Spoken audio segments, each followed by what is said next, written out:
belajar biar tahu macam mana cara ngelak daripada serangan-serangan syaitan. Tanpa kita belajar, kita tidak tahu serangan syaitan tadi. Kalau kita nak berpegang baik harus ada taktiknya. Nah begitu juga kita mulai syaitan harus ada taktiknya. Dengan apa? Dengan belajar. Maka Rasulullah SAW menyatakan, thalabul ilmi fardhun 'ala kulli muslimin wa muslimah wa muslimatin. Menuntut ilmu itu hukumnya wajib bagi setiap muslim dan muslimah. Bahkan Allah Subhanahu wa taala menyebutkan dalam ayat suci Al-Qur'an kepada Nabi Muhammad SAW, tahu kata Allahnya? Waqul, katakan wahai Muhammad, Rabbi zidni ilman. Ya Allah, tambahkan padaku ilmu. Nabi Muhammad ilmu luar biasa, tidak nanti tandingannya. Tapi disuruh oleh Allah Subhanahu wa taala setiap hari untuk minta sama Allah biar ditambah ilmunya.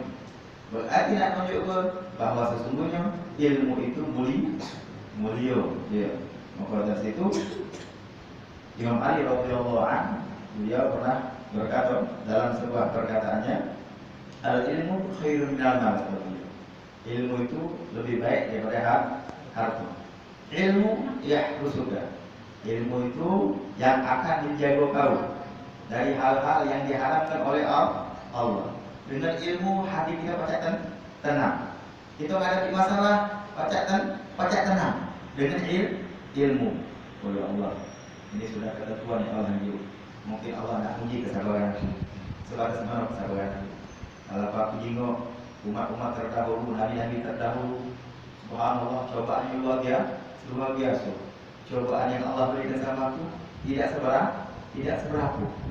Nah, dasar tawakal kita tadi tumbuh dengan apa? Dengan ilmu.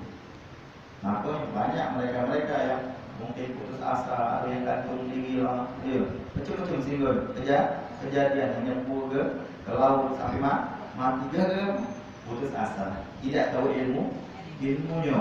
Maka dari situ kunci kehidupan dunia dan akhirat adalah dengan ilmu. Dengan ilmu engkau akan sukses. Dengan ilmu hatimu akan selalu senang. Apapun yang engkau alami, kalau dibalikkan dengan ilmu, maka semuanya akan teratasi. Inilah nikmat yang diberikan oleh Allah Subhanahu wa taala melalui lisan Nabi Muhammad sallallahu alaihi wasallam. Ma'asyiral hadirin wal hadirat rahimakumullah wa rahimakumullah wa rahimakumullah. Kembali kita meneruskan daripada pengajian fikih kita. Bismillahirrahmanirrahim. Disebutkan mas'alatun zawalul ma'ani. Masalah atau pertanyaan-pertanyaan atau juga suatu masalah. Kalau kita nak dibahas bahasa Indonesia, suatu masalah. Apa itu masalahnya? Zawalul mani, hilangnya sesuatu yang melarang untuk kita melaksanakan sholat. Sebenarnya kita tidak dilarang untuk melaksanakan sholat, tapi larangan tersebut hilang. Otomatis kalau larangan tersebut hilang, berarti kita wajib melaksanakan sholat. Surah Duha, macam mana gambarannya? Hilangnya larangan tadi. Ayat ula waktu sholat. Waktu sholat sudah masuk. Begitu zuhur masuk waktu zuhur. Kemudian wahsyasu liman la tajibu alaihi sholat. Dan orang tersebut bukan termasuk orang yang diwajibkan sholat. Masuk waktu zuhur, si fulan, si A merupakan seseorang yang tidak wajib untuk sholat. Macam mana gambarannya disebutkan liwujudi mani'in. Ngapa dia tidak wajib sholat? Liwujudi mani'in, karena ada sesuatu yang melarang dia untuk melaksanakan sholat. Minal mawani'i haidin au jununin. Apa larangan tersebut? Dikarenakan haid. Seorang perempuan dikarenakan haid, maka dilarang bagi dia untuk melaksanakan sholat. Walaupun masuk waktu sholat, adzan zuhur atau adzan asar, tetap tidak diperbolehkan bagi dia untuk sholat. Au jununin, ataupun seseorang yang gila, tidak wajib bagi dia untuk sholat. Summa yazulu hadzal mani. Kemudian hilanglah apa yang menyebabkan larangan tersebut, alias seorang perempuan yang suci dari haidnya, atau orang gila yang sadar dari kegilaannya pada saat masuk waktu sholat. Nah, macam mana nih posisinya? Apakah langsung wajib untuk dia sholat zuhur? Ya. Atau wajib untuk dia langsung sholat asar? Tatkala apa yang melarang dia untuk melaksanakan sholat itu sudah hilang.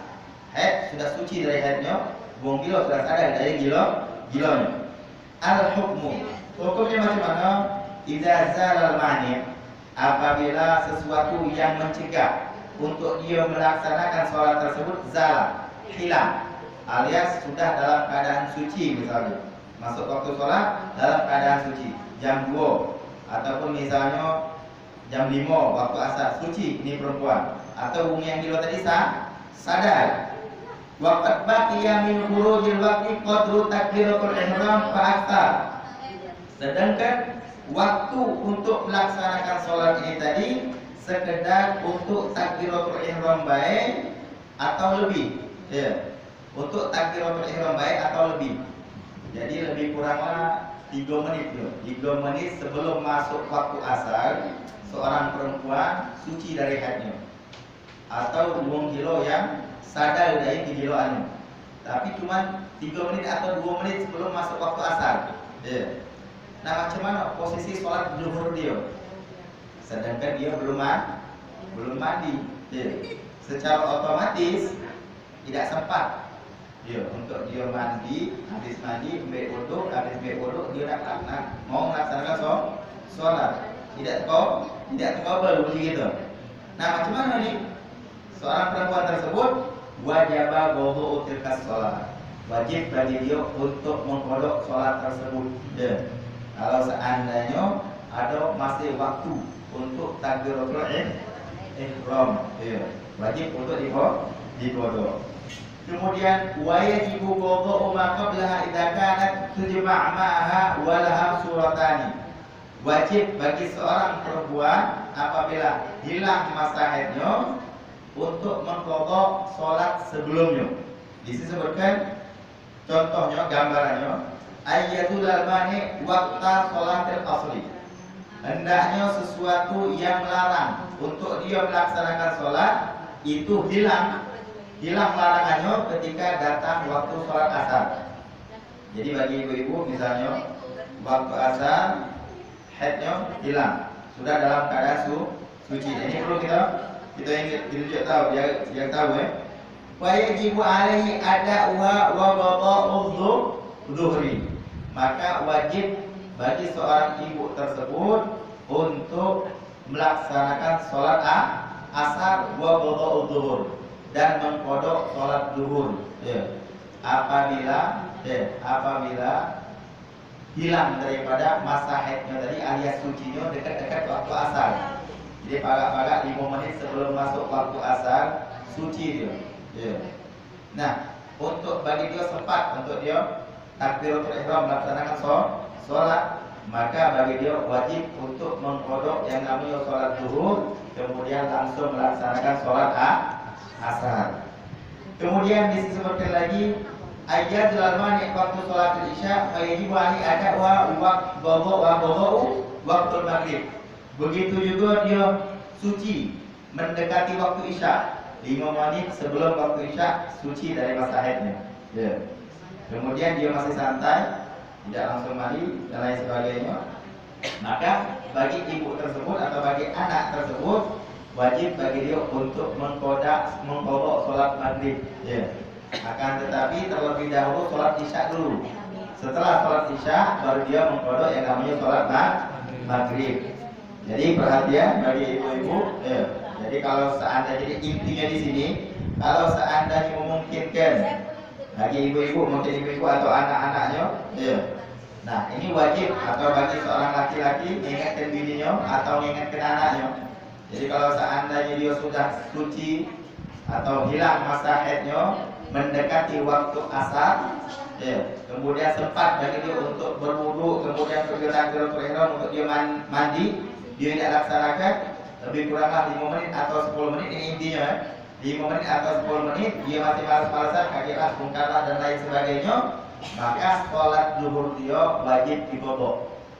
Sholat asar dulu, ya, setelah sholat asar sholat zuhur dikodok. Semakin dia lambatkan kodokannya, maka semakin berdosa dia. berarti dia menyengaja meninggalkan sholat. Seperti gambaran kemarin kita sebutkan, seseorang yang subuh, di waktu subuh, adzan subuh, dia sudah terbangun, Allahu Akbar, bangun dia, dengar adzan. Kemudian dia tidur lagi, berhubung masih ngantuk. Dia tidur lagi, kebablasan, bangun jam 7. Dia. Nah, macam mana sholat subuhnya? Apa kodoknya besok baik nunggu subuh berikutnya? Tidak. Ini wajib alal faur, harus langsung. Ya. Karena kenapa? Dia sudah terbangun terlebih dahulu. Berarti itu disengaja berarti. Walaupun dia ketiduran. Karena waktu sholat sudah masuk. Makanya kodoknya alal faur. Nah, ini perlu kita ingatkan anak istri kita ingatkan adik-adik kita ingatkan kakak-kakak kita, biar tahu lalu. Jangan sampai kaki kita sudah masuk alam kubur, oh ya Allah ini tidak boleh, oh ya Allah ini dasar. Ya. Padahal di lingkungan kita, di daerah kita ada ustaz yang ngajar, ada kiai yang ngajar. Nah, makanya kita berusaha sedikit demi sedikit kita juga tahu, kita mau bagi, ya. Kita punya keluarga, kita punya anak, kita punya bini, kita punya adik, ya. Jadi kalau seandainya